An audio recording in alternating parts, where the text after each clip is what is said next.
Square Ball Podcast.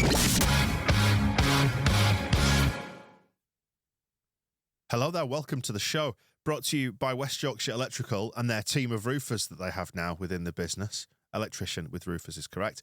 Specialists in renewables such as solar panels, battery storage, EV chargers and so on, which is why they've added a team of roofers to the team so they can sort out your roof when they do your solar panels, but they also do roofing work quite separate to that as well. They've asked us to highlight and let you know about.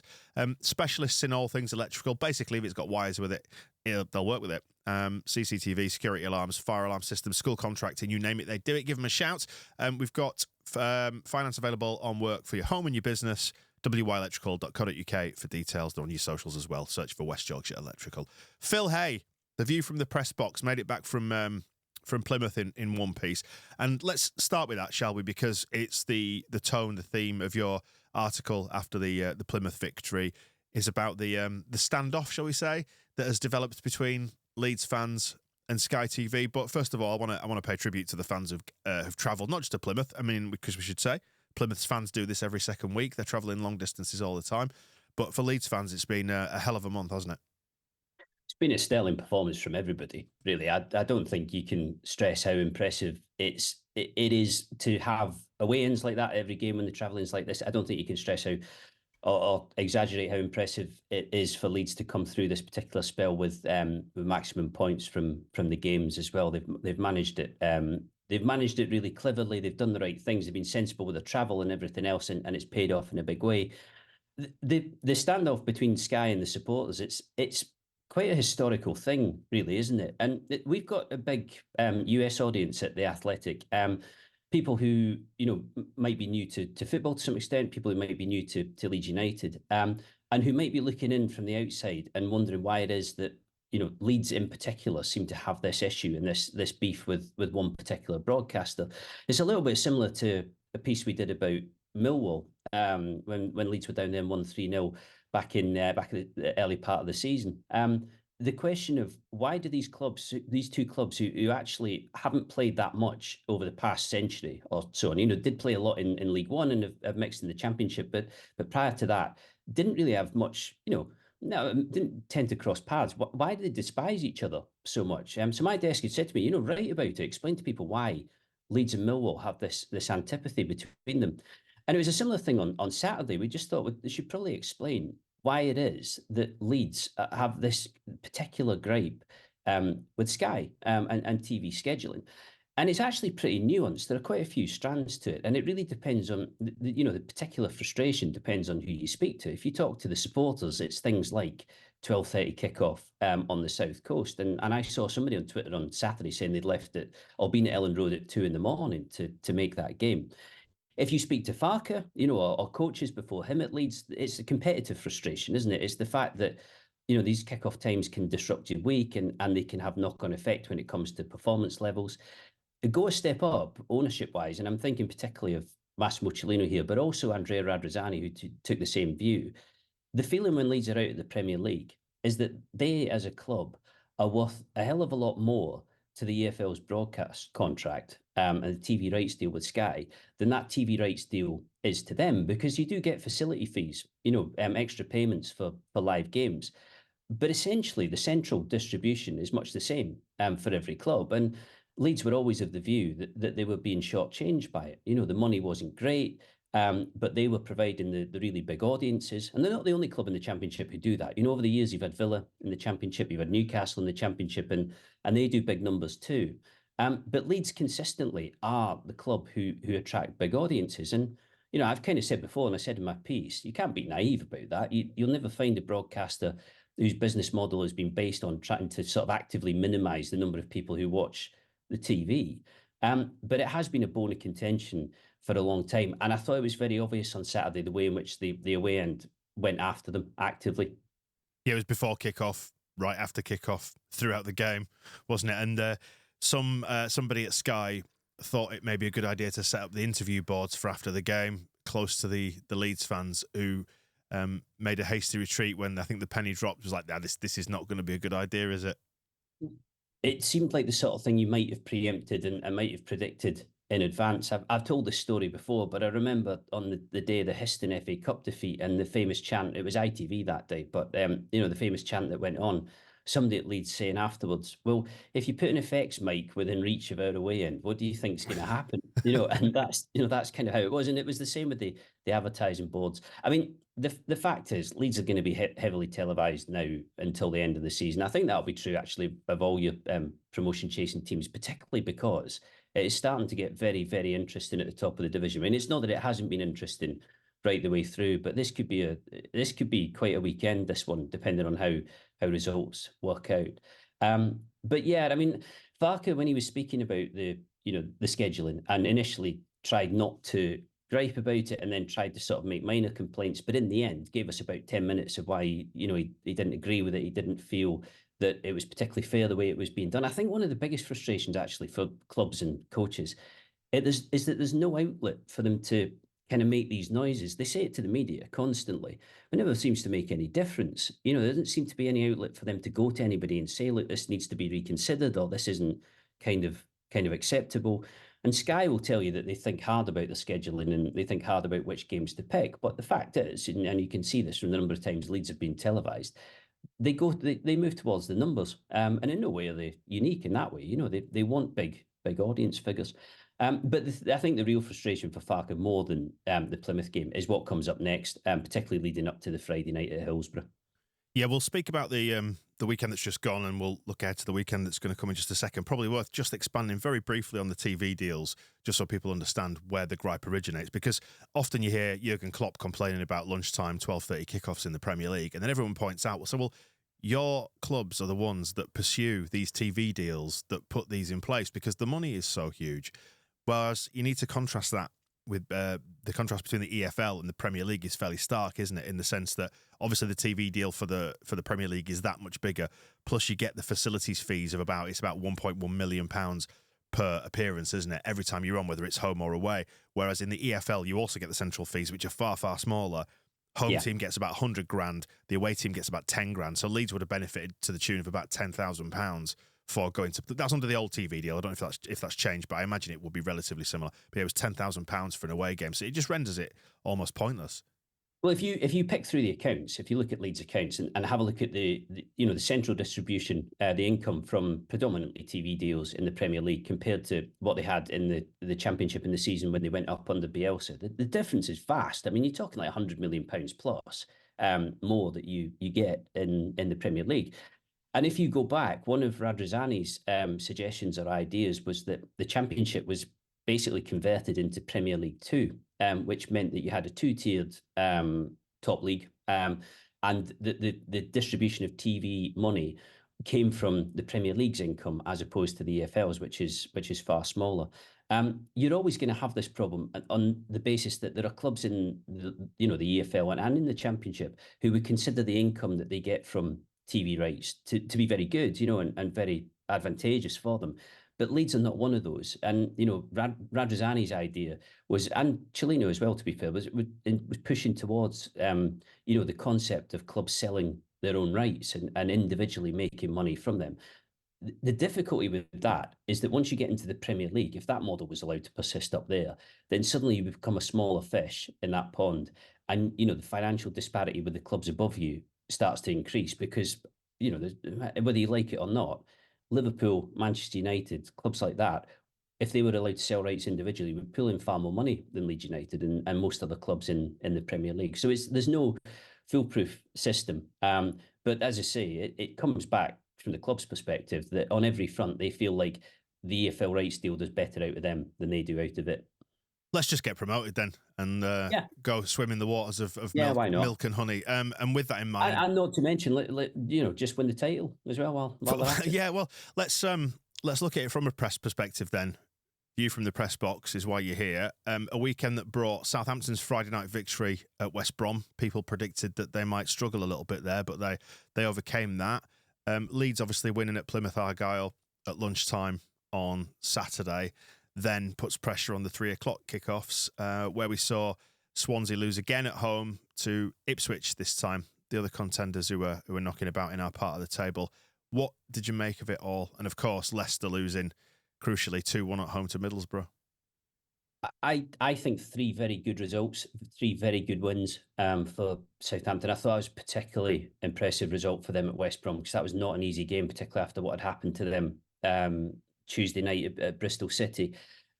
Ipswich, I think, will be very happy with that as well. They've taken advantage of a kind of lull in their fixtures in the sense that they, away at Millwall, who are in look like they're in pretty deep trouble near the bottom of the league, and Swansea, who did not look great against Leeds. Those were the sort of fixtures that if Ipswich were going to get back in the running, they had to take advantage of, and they did. But I thought for Leeds at Plymouth, it was a really impressive win, and I don't mean by that it was sparkling or it was much in the way of champagne football, but I think you could see that there were kind of tired legs, tired minds after a lot of travelling, and I just think mentally again to turn up and get it done will probably be the thing that pleases Farker most about this spell. He'll be delighted with the points haul. I mean, that goes without saying. But he'll have found out a lot about his players mentally. And as he said afterwards, when he was talking about it, he said, you do have to remember that we have a lot of young players and that this puts pressure on them that they haven't necessarily dealt with before, and you can't always be certain how they'll cope with it. But the question I asked him afterwards and wanted to know was whether or not he thought Leicester could be caught. And at the point at which he was discussing that, I think Leicester were about 10, 15 minutes into their game against Middlesbrough, which they went on to lose. And what I thought was quite interesting was that he did actually get into that, and rather than just saying, as he quite often does, that's them, we're us, we'll just crack on and see what happens.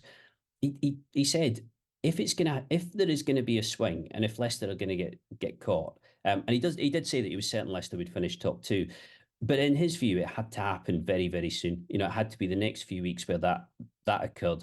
Otherwise, they would be gone. And given that it's Leicester at Ellen Road on Friday night, potentially big implications for Leeds from that game, but also for Southampton and Ipswich because they've got games in hand which they're about to fulfil. And if they do what they have to do, if they take the points that they need to take, you could have the top four separated by 6 points at the end of Saturday. It's fairly wild, isn't it? Just a couple of things to touch on there, Phil. Farker spoke of lowering the mental load, didn't he, specifically, which goes to show he's very in tune with that sort of aspect of it, that there's been a lot of intensity, quick turnaround in games, like you say, a lot of travelling that will have added to that mental load. So I'm sort of pleased to hear him say that, to address it's not just the physical load, the players are physically tired, but mentally, perhaps now they just get a day or two off before they go again for Friday with Leicester. And what a game that's promising to be, doesn't it? And it goes to show, doesn't it, actually, he's looking up the table as much as he is looking down. It's important to do that with the rest. I mean, they've been quite clever and sensible in the way that they've tried to handle this period. They've had the finance to be able to fly to the games, which has helped and reduced the travelling time. They stayed over in hotels for games like Swansea on Tuesday night, which again just minimises the disruption to your training and your sleep patterns. And it's not as if there's no disruption, but the less that you have, the better it is for you. And I suspect that when the international break comes around next month, Farker will actively seek to give them, a bit of breathing time. It's one of the big problems in the Championship is that you get so few weeks where you can really afford to have time off because managers always have their training schedules and their training patterns involving, match day -1, match day -2, what they do 2 days before a game, 1 day for a game. They don't like to deviate too much from it. But I think the first chance he gets to give them a really proper breather, he will try to take that. But I mean, there's no reason not to be looking up. There's 8 league wins in a row now, so one away from equaling the club's record, which goes back to the 1930s. And I think one of the things that struck me more and more over the past couple of months is just how impressive and immense they've been defensively, Leeds. We've spoken a huge amount through the season, and we have touched a lot on Rodon, I think, in particular, but we've spoken a lot through the season about the impact of Somerville and Rutter and Bamford coming in, Pirro when he was scoring goals, what they do and how they are as an attacking threat. But they are defensively the best team in the league. I don't think there's any doubt about that. They're starting to move beyond Leicester's figures. They've been beyond Leicester's figures anyway in some respects and in certain metrics up to this point. And you just feel more and more that at both ends of the pitch, Farker has built the sort of machine and the sort of model that gets you out of this league. The problem is that there are other clubs who have been built in the same way, Southampton and Leicester, and that is why it is such a bum fight. Midweek fixtures I can't see too many surprises there. What do you reckon? You got Ipswich against Rotherham, which is a slam dunk home win if ever you saw one. But football's capable of surprising us, isn't it? Yeah. Southampton versus Hull, possibly slightly more intriguing. The fixture that they played in October earlier this season was 1-2-1 by Southampton. Yeah, Hull. I still feel like Hull should have a shot at the playoffs. Quite a good little squad over there, and they do seem to have thrown some money at it. Also, but as I say, that was a good result for Southampton Friday night. They kind of needed that, which seems ridiculous to say considering how long their unbeaten run had been. But that's how it is. It's very much like what's going on at the top of the Premier League. Where you dare not lose a game. And even City dropping points against Chelsea on Saturday, you could see how kind of deflated they were by that, and you could see how sort of instantly concerned they were about what that might cost them and how that might count at the end of the season. And it feels a little bit like that with the top four. You didn't drop points at the moment, and crucially for Leeds, they aren't.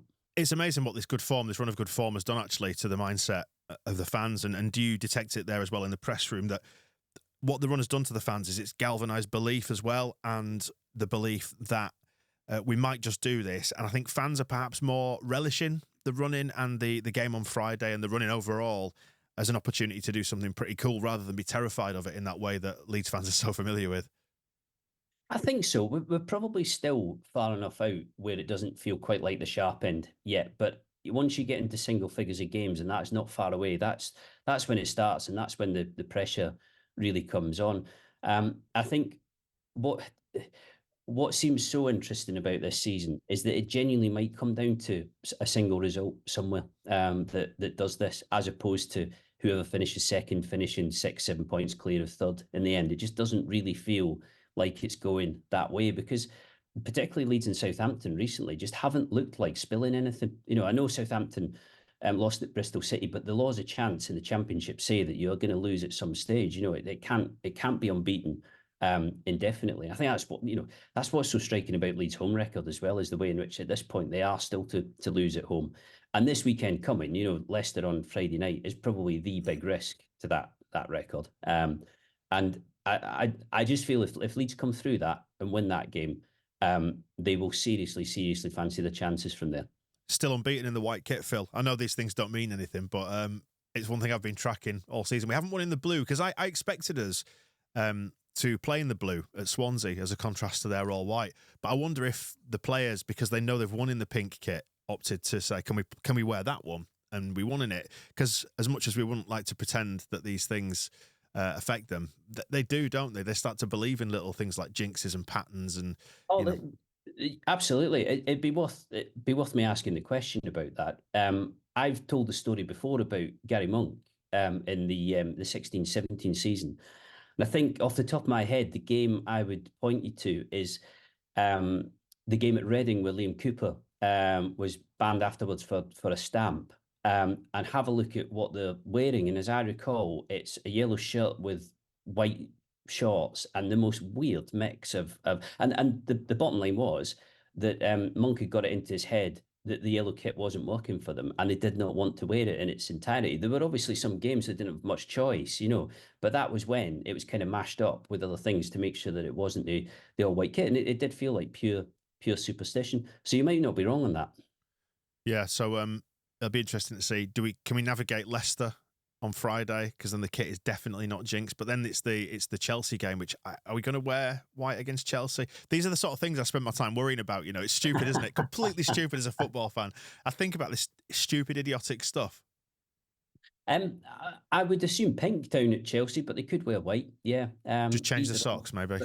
But as you say, interesting to see whether or not the blue kit resurfaces at any point, because players and managers are like that. Simon Grayson was another coach who's very, very superstitious.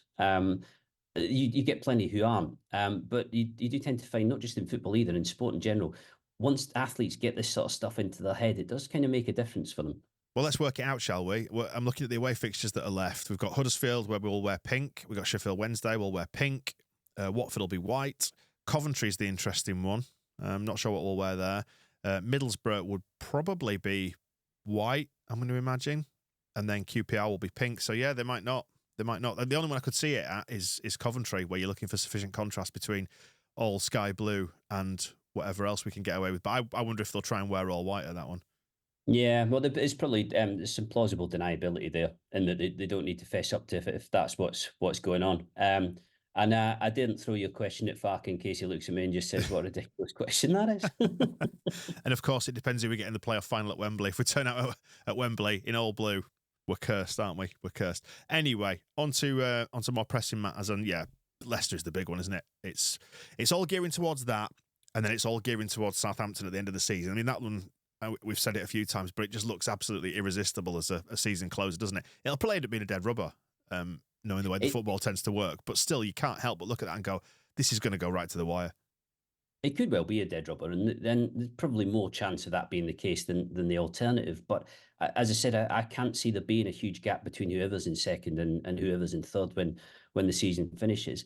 I think it was after Swansea I was writing and saying, it wouldn't be long before we were starting to talk about Leeds Southampton, were it not for the fact that we've all kind of been talking about it for weeks and weeks and weeks anyway. Everybody's had their eyes on that as a potential decider. Farker must know, and he can see that he's got a stronger squad than most in this division, and on the basis of the game so far, Leeds have had the beating of most teams in the division and have looked better than most teams in it. But these are the key fixtures, aren't they? These are the fixtures where he can't be sure, where he knows it's going to be very 50-50, where he knows Leicester can hurt Leeds in the same way that Leeds can hurt Leicester, and that would go for Southampton as well. And I think, bottom line, no coach could ask to be in better shape in terms of the team at the moment. 8 wins on the bounce, hardly conceding a goal at any point. They're in perfect form, which doesn't mean they're going to get a result on Friday, but it surely gives them as good a chance as they could want. I mean, you mentioned the number of clean sheets we've kept there. 1 goal in 8, is it now, that we've conceded? And the goal difference is now starting to more closely resemble Leicester's goal difference, which at one point they were running away with, in the same sense that they were running away with the league as well. They're plus 43 goals at the minute. We're plus 35, and we've conceded the same amount of goals, which is just 26 in the 33 fixtures. So suddenly, I think you may be starting to see Leeds hit the sort of numbers that we threatened to do across the course of the season after that initial wobble. But we should have won some games by more, shouldn't we, really? But at least we're getting in the right ballpark now, and it's stretching out that gap to Southampton, who are plus 25, and Ipswich, who are plus 20. Well, that was Parker's point, though, wasn't it? When he was griping about finishing after Bristol City, after what was a really good win, wet, windy night down there, Friday night, not easy fixture, and was kind of moaning that Leeds hadn't taken enough chances. And this is kind of why. I mean, I always chuckle at goal difference, really, because there are occasions where goal difference does make the difference when it matters, but they always feel to me to be really few and far between. And it's one of those things that you're tempted to fixate on right the way through a season, particularly when it gets towards the end of the season and you think it might be crucial. And it very rarely is. But I think you're right. I think it does more accurately reflect how dangerous Leeds have been going forward. And the fact that the goals conceded now level with Leicester on 26, I think also reflects exactly how good Leeds have been defensively. And as I say, Farke just has it going on at both ends of the pitch, and that is why they are where they are. Have you dreamt at all about Leeds winning the league? And I know you're not a Leeds fan by birth, but you are one of us. And we were denied a promotion party, proper one, last time. And the lineup of fixtures this week, with Leicester losing, us winning, us facing Leicester, suddenly there's just that little crumb of people thinking, could we do this? And there's part of me that really wants to be able to celebrate doing this. Just a dream. I'm just dreaming a little tiny bit of the title in the division, celebrating that and the Bielsa promotion as well. It feels like there's quite a lot of pent up, latent celebration there to be doing, Phil, because we were denied it last time due to COVID. Well, on the title itself, if you go back through Parker's comments on Saturday, what he said to the question about whether Leicester could be caught, and bearing in mind this is a coach who's won the title twice previously and would no doubt like a third, he sort of slipped into that comment, which was along the lines of, it doesn't really matter actually. If you finish in the top 2 and you go up automatically, then it's much of a muchness, and it's much the same thing. And that's quite hard to argue with. I mean, the whole point of the Championship is to get out of it. There's no question about that at all. And I don't think in the grand scheme, there are often seasons where clubs who get promoted go up and are particularly frustrated about the fact that they didn't finish top. I think in a season like the one we had with Bielsa when Leeds won the league, you kind of want that to happen because you want it to reflect how good Leeds were and the fact that they were the best of the bunch in that division by, I think, quite a distance. But Farke's right. I mean, like from the club's perspective and for everything that comes next, you're forward planning how you want the club to develop. And obviously there is still a stadium that needs massive amounts of work. You need to get yourself up. But I understand what you're saying about the promotion party last time. There was one of sorts. It was one of those occasions where people sort of tentatively breached COVID, but not in the numbers, anything like you would have seen had it been a normal season. So yeah, it would be great to see it come round again. And I don't know, I feel probably as optimistic about it happening this time as I did with Bielsa. And I think from, that run pre-COVID when they were winning every game and then through COVID itself, there was a lot of confidence in that period. There's a lot of natural fear and tension around because of Leeds potentially doing what Leeds seem to do so often. But it fell into place, and I think there's a really strong chance it's going to do the same this time. Leeds, Southampton, and Ipswich all trending towards on a trajectory for about 96 points. It's mad to think that only 2 out of these 4 sides are going to go up. Well, I think it's fair to say, and I would have to go back and have a look at this piece, but we wrote prior to Christmas about the potential points tally because even at that point, it was starting to look quite exceptional in comparison to your typical season. And I'm fairly sure that as it stands, certainly your 3 below Leicester are on for higher tallies than they were at that point. That's how good everybody has been. Leicester are still looking at around about 108, I think, which would break the Championship's record. And it's made for a really terrific season. I think the concern will probably be for the Championship and the EFL about whether this is the start of a longer term pattern developing, where the clubs who come down, if they get it together and if they're sensible and if they do the right things, and I think as well, and Leeds have bucked the trend with this, but if they have good resale value in the players who need to leave, whether or not it's feasible for the rest of the Championship to compete strongly with them. And I can't credit Ipswich enough, really, to be in the mix with this. I thought they'd be good this season. And I thought when Leeds went down to Ipswich in August and we watched Ipswich in that game, I was impressed with them. Even though they lost, I thought Leeds deserved to win, but I thought Ipswich looked good. And I did think they had top 6 potential, but I absolutely didn't think they would be in the running like this. Yeah, it's all set up for that Leedsy playoff final against them, isn't it? Where we've put 8 goals past them. And stop me now. Just stop me now. Yeah. I've already thought it through to a terrifying conclusion, but we'll cross that bridge when we come to it. Phil, Leicester on Friday, then we'll get back together towards the end of the week. Presumably we'll do Thursday, I guess, because we're going earlier in the week with the football, and we'll get the show out on Thursday, and we'll look forward to that one. It should be an absolute barnstormer, shouldn't it? Yeah, it could be one of the best games of the season, that. But only a precursor to the last day, isn't it? Of course. Catch you later in the week. Thank you. We'll see you in a bit. The Square Ball Podcast.